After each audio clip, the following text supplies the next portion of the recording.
Hi good evening students.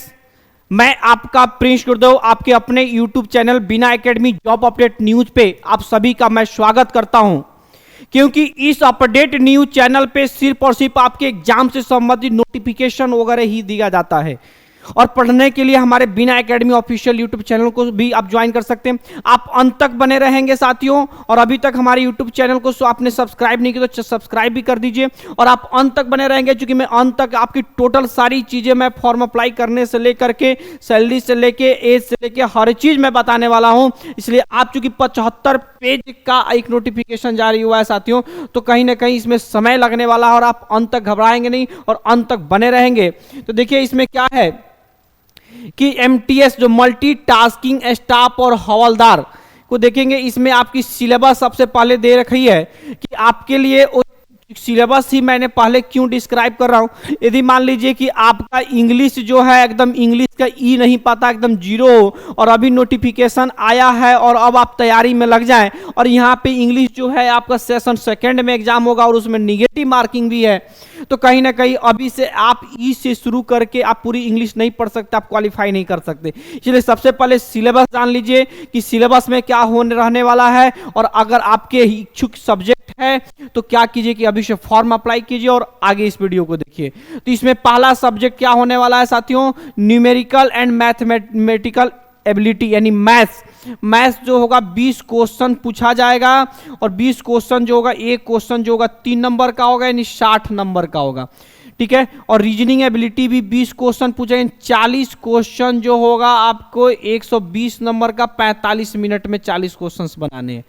उसके बाद general English awareness है यानी जीके और इंग्लिश लैंग्वेज, इंग्लिश और जनरल दोनों 25-25 पूछेगा, 75-75 150 नंबर का, नीचे यहाँ 50 नंबर आपका कितना पूछेगा 150 नंबर में, ठीक है। और ये 45 मिनट का ये भी होगा। इसमें ध्यान रखना है कि जो पहला जो मैथ्स और रीजनिंग का जो आपका सेशन 1 में एग्जाम होगा, जो 40 नंबर का एग्जाम होगा, ये 40 क्वेश्चंस का एग्जाम होगा 160 मार्क्स का, उसमें निगेटिव मार्किंग नहीं है। There will no negative marking in session 1। In session second there will be negative marking of 1 mark for each wrong answer. तो एक रॉन्ग आंसर के लिए आपका एक निगेटिव मार्किंग है साथियों, ठीक है, किसमें सेशन सेकेंड के लिए। चलिए आगे हम लोग देखते हैं। तो आगे अगर हम इस चीज की चर्चा करेंगे तो देखेंगे कि इसमें न्यूमेरिकल एंड मैथमेटिकल एबिलिटी का मतलब जो है मैथ्स में कौन कौन से चैप्टर से सवाल आएंगे। तो मैथ्स में इट विल इंक्लूड क्वेश्चंस और problems relating to integers and whole number, यानी आप 9th 10th में जो पहला चैप्टर आप जो पढ़ते थे नंबर सिस्टम, उसमें इंटीजर्स और होल नंबर के बारे में ही पढ़ने हैं, उससे रिलेटेड ऑपरेशन यानी समक्रियाएं पढ़नी है, उससे रिलेटेड भी सारे प्रश्न पूछेंगे आपको एमटीएस में। एलसीएम एचसीएफ जो आपका कॉम्पिटिटिव सिलेबस है, decimal and fraction relationship between numbers, fundamental arithmetic operations and BODMAS यानी simplification, percentage ratio and proportion, work and time, direct and inverse proportion यानी रेशियो एंड प्रोपोर्शन, एवरेज औसत, simple interest, साधारण ब्याज, profit loss, लाभ हानि, discount, छूट, area and perimeter of basic geometric figures यानी जो भी ज्योमेट्रिक फिगर्स हैं इसमें 2D 3D मेंसुरेशन पढ़ना है आपको, डिस्टेंस एंड टाइम पढ़ना है यानी ज्योमेट्री पढ़ना है, lines and angles, interpretation of simple graphics यानी DI भी पढ़ना है, डाटा इंटरप्रिटेशन भी पढ़ना है, स्क्वायर एंड स्क्वायर रूट्स भी पढ़ना है साथियों। इतने सारे चैप्टर का नाम आपको दे दिया। रीजनिंग में अगर आप आते हैं तो रीजनिंग में भी सेम देखेंगे, वही चीजें आपकी जो है मैंने देखेंगे कि इसमें आएगा आपका जैसे measuring candidate general learning ability, the question will be broadly based on alpha numeric series पे, कोडिंग डिकोडिंग से, एनालॉजी से, फॉलोइंग डायरेक्शन से, सिमिलरिटी से, difference, jumbling, problem solving, analysis, non verbal reasoning based on diagram, as calculation, calendar. उसी तरह English में भी बहुत सारी चीजें से पूछी जाएगी, अवेयरनेस में भी। तो इस तरह के बहुत सारी सिलेबस जो मैं कंप्लीट अगर चर्चा करूंगा कि जनरल अवेयरनेस में क्या क्या पूछी जाएगी, तो social studies, history, geography, art, culture, civics, economics, general science, environmental studies up to 10th class में आपको फिजिक्स, केमिस्ट्री और इन्वायरमेंटल पूछा जाएगा, ठीक है। इंग्लिश लैंग्वेज में जाएंगे तो क्या होगा, basics of English language, it's vocabulary, grammar, sentence structure, synonyms, antonyms है ना, साइनो एंटो, जो सारी चीजें पूछी जाएगी, पैराग्राफ वगैरह सारी चीजें पूछी जाएगी। अब जो आ गया नोटिफिकेशन, आ गया नोटिफिकेशन जो कंप्लीट 75 पेज का आपका नोटिफिकेशन है। इसमें आप देख पा रहे होंगे 75 पेज का नोटिफिकेशन में कि जो आपका फॉर्म भरने का जो डेट दे रखा है वो 30 जून से लेकर के 21 जुलाई यानी 22 दिन दे रखा है साथियों। फी जो जमा करने का लास्ट डेट है वो 21/7 है, ठीक है। और फी पेमेंट का 22/7 तक है, ठीक है। रिसिप्ट के लिए आपका 21/7 है। और ये क्या है कि last date and time for generation of offline challan के लिए 23/7 है। तो ये सारी चीज़ें डेट दे रखा है। Schedule of computer based examination जो होगा वो सितंबर में आपका एग्जाम होने वाला है 2023 में, ठीक है। विंडो फॉर एप्लीकेशन करेक्शन के लिए 26 जुलाई से ओपन होगा और 28 जुलाई 3 दिन के लिए मिलेगा। 26, 27, 28 3 दिन के लिए मिलेगा करेक्शन करने के लिए, ठीक है। चलिए आगे बढ़ते हैं हम लोग। इसमें आपका बहुत सारी चीज़ें समझा रखा है, इसमें इस चीज़ों को जानने की जरूरत नहीं है। वैकेंसी जो है इसमें साथियों वैकेंसी तो कोई ज़्यादा नहीं है। एमटीएस जो है 1198 को है और हवलदार का 360, यानी लगभग आप समझ लीजिए कि 11, 3, 14 यानी 1500 के आसपास में है। आपका 1558 के करीब में लगभग है, इसलिए 12, 3, 1558, हाँ करेक्ट 1558 जो है आपका सीटें हैं कंप्लीट, ठीक है। और ये देखेंगे आपको रिजर्वेशन में जाएंगे तो रिजर्वेशन में सारी चीज़ें आपको मिलेगी। रिजर्वेशन में जो आपकी डब्ल्यूएस वगैरह सभी की रिजर्वेशन मिलती है, तो रिजर्वेशन से संबंधित ये चीज़ें नहीं हम बता पाए, इस चीज़ों को आप पढ़ लेंगे, मैं ऑलरेडी भेज दूंगा मैं। एज लिमिट जो है, एज लिमिट जो मैं बता देता हूँ साथियों की एज लिमिट 18 से 25 साल है। 18 से 25 साल है और 1/8 जो है 2005 से पहले का बाद का नहीं होना चाहिए और 2/8/1998 से पहले का जन्म नहीं होना चाहिए, ठीक है। देखिए और कह रहा है कि जो कैंडिडेट नॉट बी बिफोर और हवलदार के लिए 18 से 27 वर्ष दे रखा है साथियों, ठीक है। तो SC ST में देखिए 5 साल छूट है, यानी 27/5/32 कर सकते हैं, 25/5/30 कर सकते हैं और 27/5/32। OBC के लिए 3 साल है, PWD के लिए, PWBD अनरिजर्व के लिए, बाकी OBC SC के लिए 15 वर्ष 13 वर्ष, यानी जो दिव्यांग बच्चे हैं उनके लिए सारी चीज दे रखा है। एक्स सर्विसमैन में 3 ईयर्स दे रखा है, ठीक है।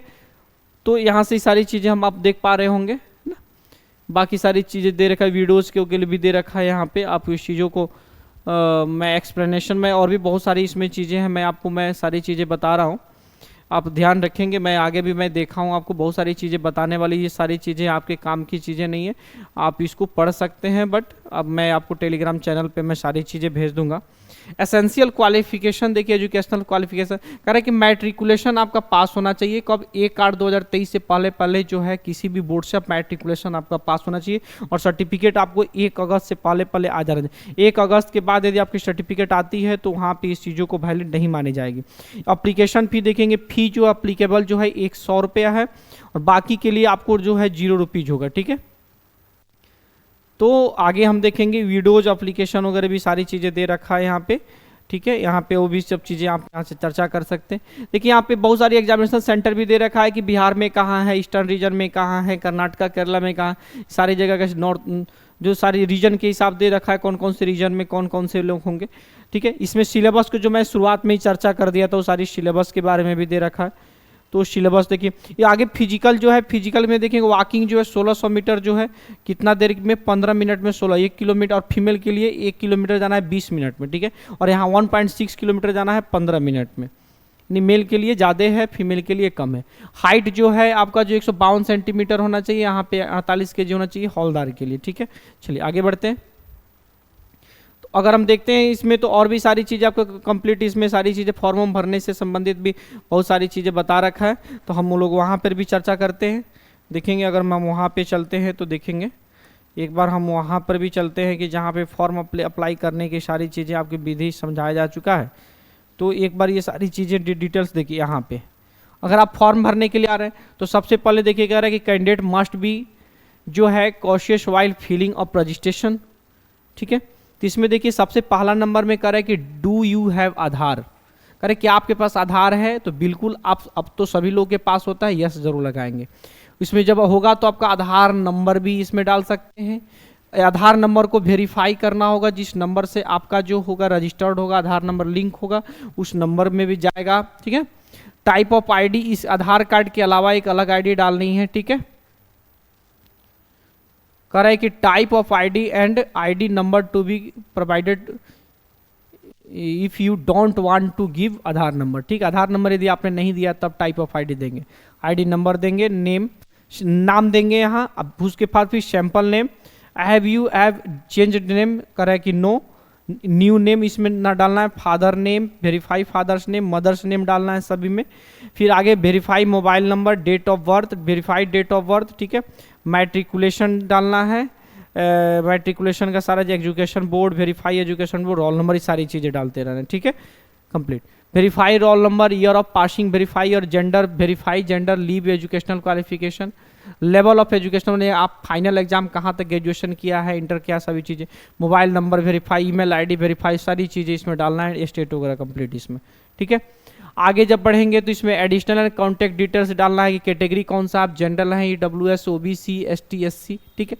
कैटेगरी आपको यहाँ से वेरीफाई करना है कि आपने दोबारा, पहले क्या होता था कि हमेशा एक बार फॉर्म अप्लाई कीजिए, करेक्शन चेक करना होता है। इसमें क्या है कि हर चीज़ 2 बार मांग रहा है कि कहीं एक बार आपने बाई मिस्टेक क्लिक कर दिया, दोबारा तो मिस्टेक नहीं क्लिक कर दिए, ठीक है। Nationality citizen of India, identification mark, यानी शरीर में आपका कहाँ कटा फटा कोई चीज़ निशान हो, अगर घाव का वैक्सीनेशन साइन हो तो वहाँ पर चीज़ें डालनी है। टाइप ऑफ डिसेबिलिटी भी डालनी है, सारी चीज़ें यहाँ पे आपको टाइप ऑफ डिसेबिलिटी वगैरह करके आपको सारी चीज़ें, तो कंप्लीट ही सारी चीज़ें का अगर फॉर्म वगैरह भी अप्लाई करते हैं, जब फॉर्म अपने से करेंगे तो वहाँ पे कोई दिक्कत नहीं होगी, आप वहाँ पे सारी चीज़ें ऑलरेडी फॉर्म अप्लाई कर सकते हैं। तो आज के लिए साथियों इतना ही। चलिए साथियों, बहुत बहुत धन्यवाद आप लोगों का, थैंक यू, जय हिंद।